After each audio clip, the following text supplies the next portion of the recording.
I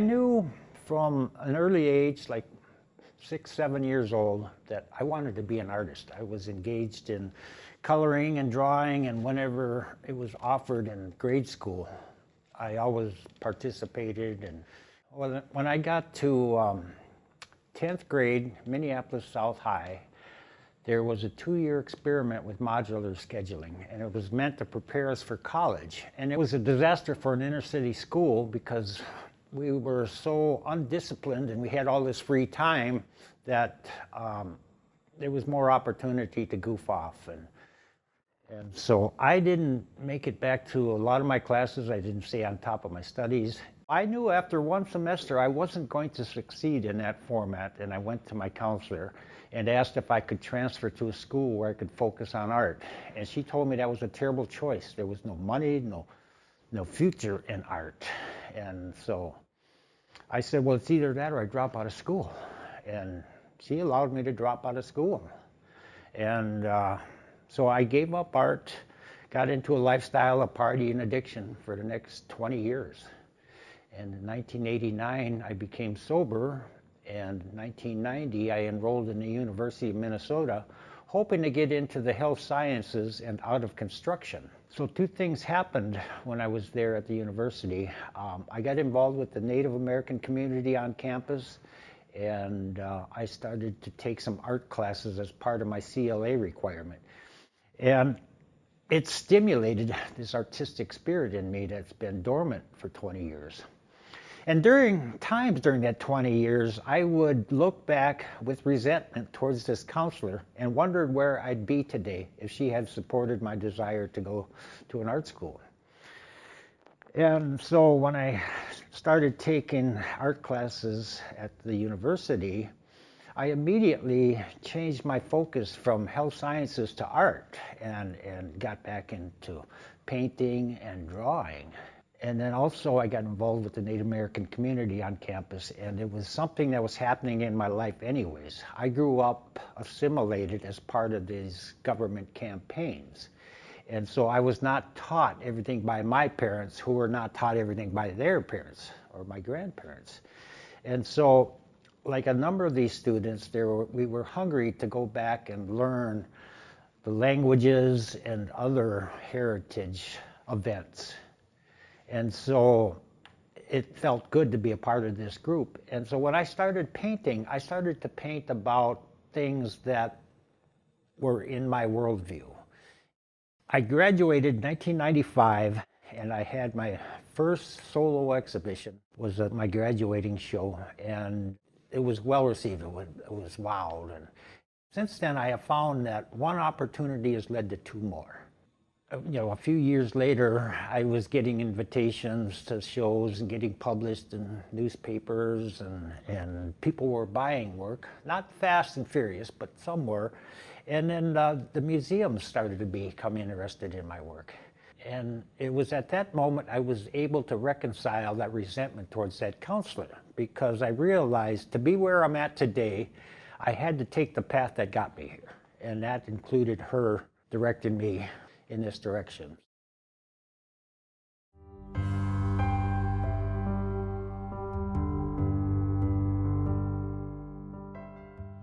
Evolution is a big part of my work. I'm constantly evolving.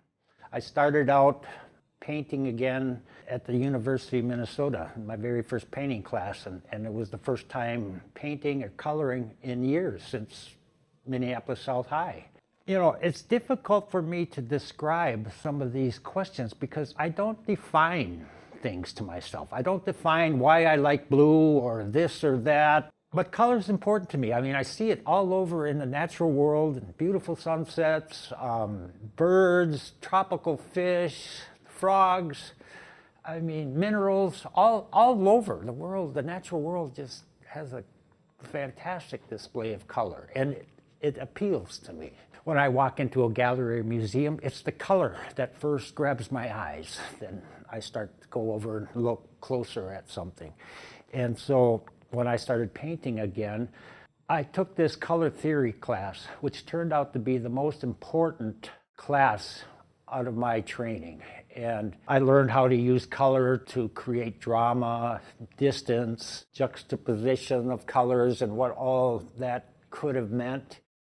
But the biggest lesson I learned is that I will never master color. The possibilities are limitless of what color combinations you can do and what happens when you mix this color with this color and then layer another color on top of it. So my work is ongoing experiment and evolving constantly. I try not to repeat myself. I try not to do the same thing twice.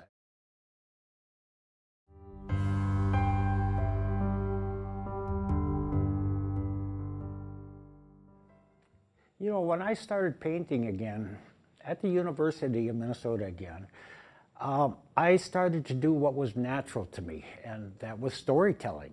I have a painting that illustrates how I see the creative process, and it was another image that was in my mind for years as I became to understand what was happening. And what was happening was that when I got into a painting, I got into a zone, and everything else seemed to float away. I'd forget what time it is, what day it was, what bills were due, you know, all kinds of things. And I was just engrossed in what was happening in front of me. And also the flip side of that is that paying these bills, going to work, mowing the grass, you know, your relationships with your wife and your children, traveling, all these things distract you and keep you from getting into the zone.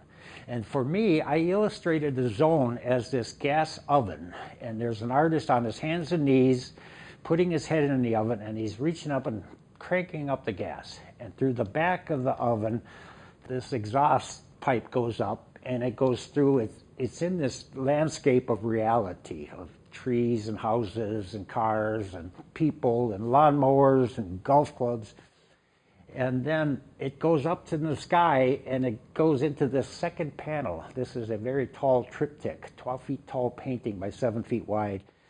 And up in the second panel is this dream world where you see these Picassos and Van Goghs and Rick Bartow's, Andrea Carlson, and Jim Denomies, and then other things people haven't seen yet. And so this artist's head comes up into this world, and it comes out of this volcano form, and he's looking around in this fantastic sky. And then he looks down and he sees other volcano forms and other heads sticking up, and comes to realize that this is the place where all artists come for their inspiration. Writers, musicians, painters, sculptors, and sometimes even architects. But they all come here. And Norval Morisseau, an Ojibwe artist out of Canada, has a similar belief, and he calls this place the House of Invention. And I read about this later, after I had conceived this idea and this understanding and stuff, and I just thought it was really neat how we share similar concepts in different language, though. So that painting is called The Creative Oven, and it just illustrates how I see the creative process and what influences it and what detracts from it.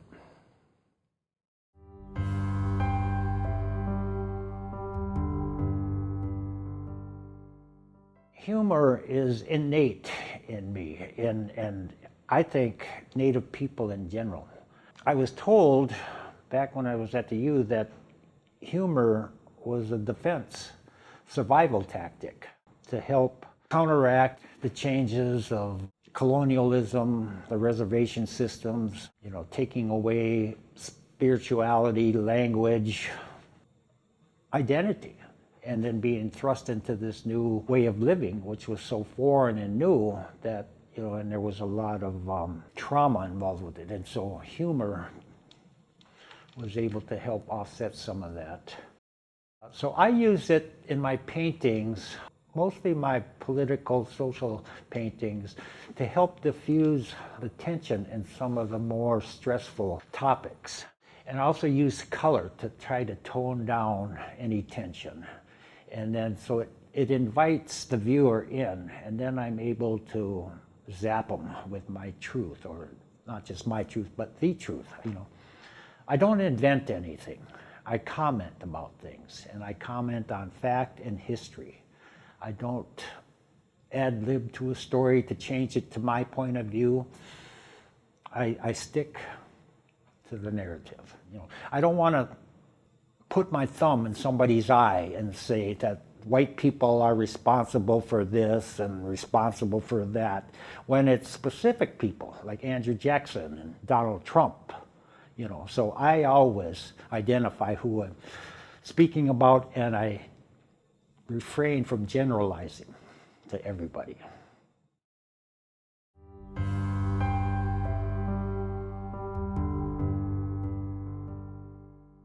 They Sing Their Death Song is a very reverent subject for me.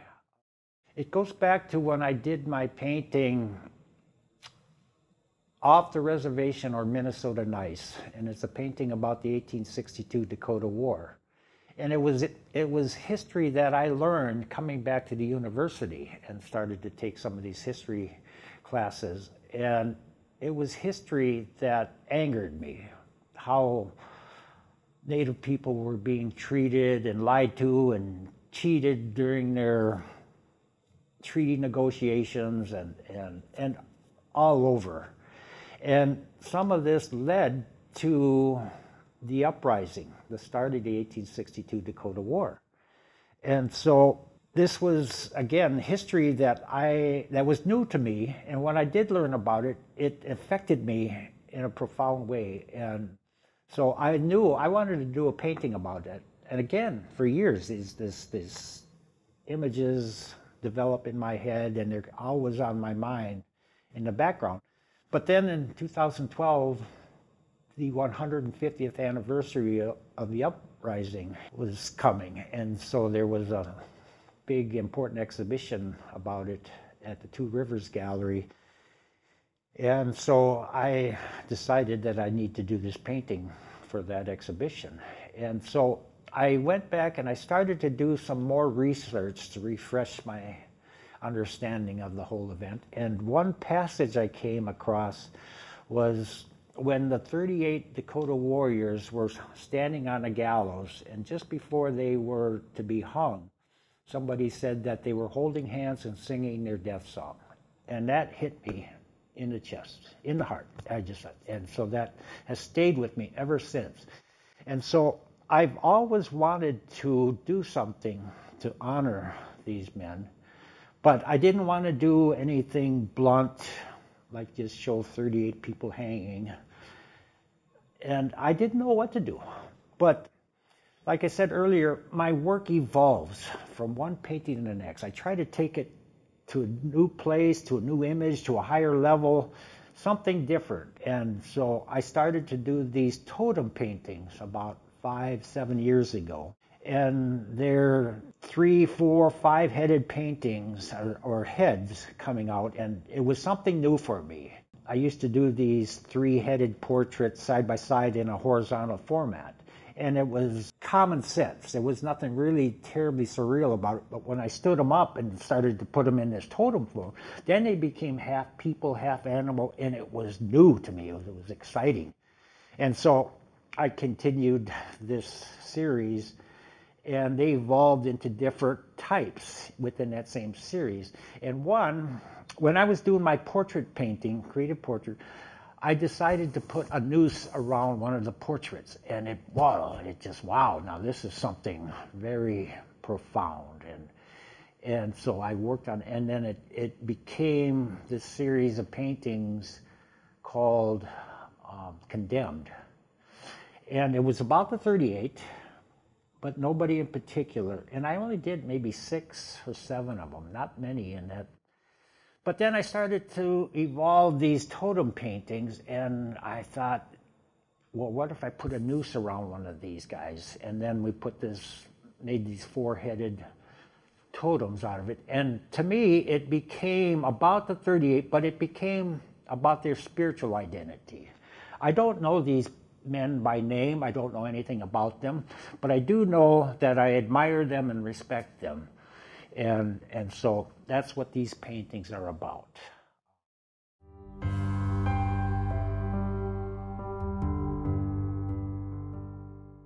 You know, it goes back to my early days at the university and learning history.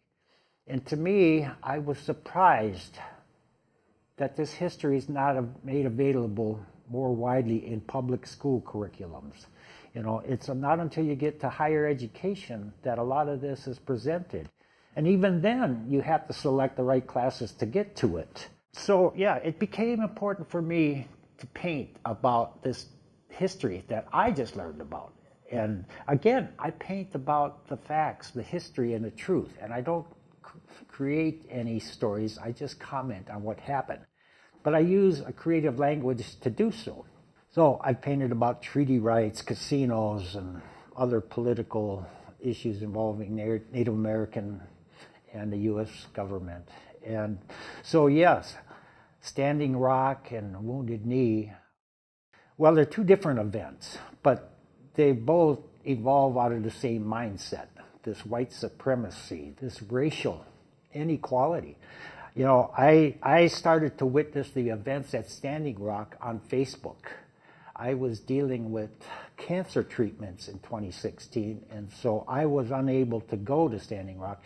But I would see images and videos posted by a number of my friends who were there.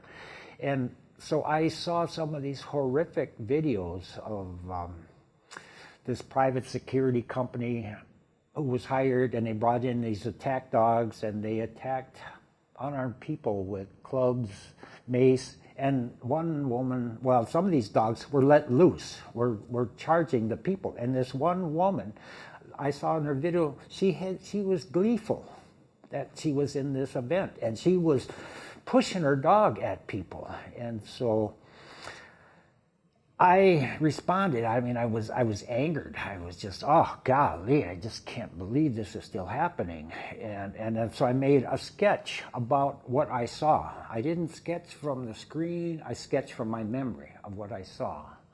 And I do that all the time. I don't sketch from photographs. I don't sketch from screens. I may sketch somebody in person, but I won't sketch from illustrations. And there was another event the night where on the bridge the military police were barricaded behind rows of barbed wire, and they had these big floodlights behind them, and they were all lined up with weapons, and there was tear gas smoke filtrating around. It looked like an Orson Welles scene.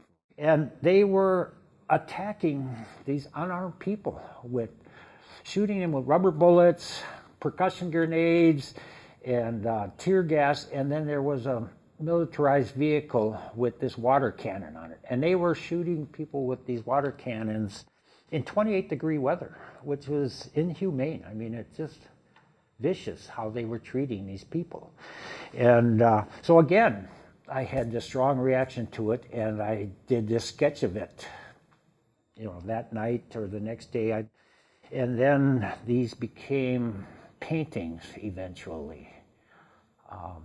So yeah, I used these paintings to tell the world of what I saw, what happened, and how I saw it.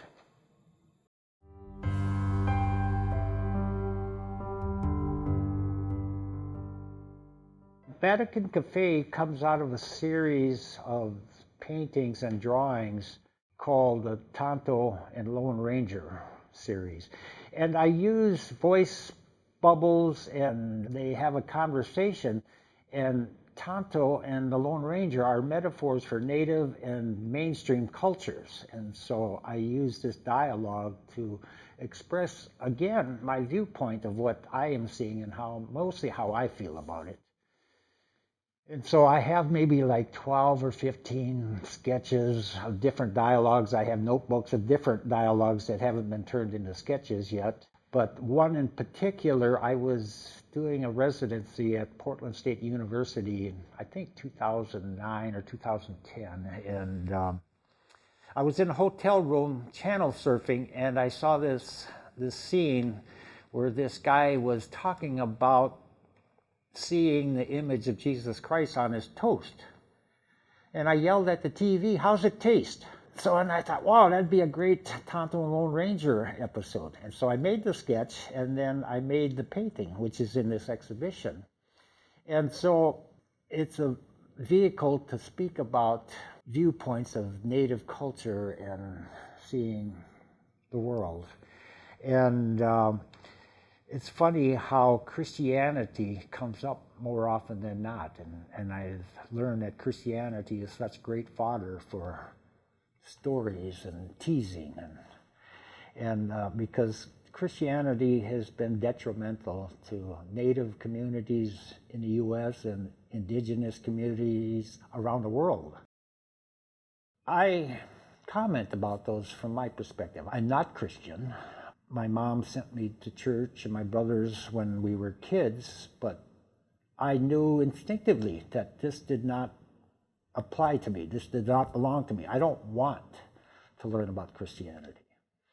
And then as I grew older, then I became more involved in the Ojibwe spiritual teachings. And so I have seen what Christianity has done historically and even recently with boarding schools, the sexual abuse, and that's something that's happening around the world and mainstream, and priests having sex with children. I just can't believe that this is real and something that the church has covered up, and it's just so bizarre.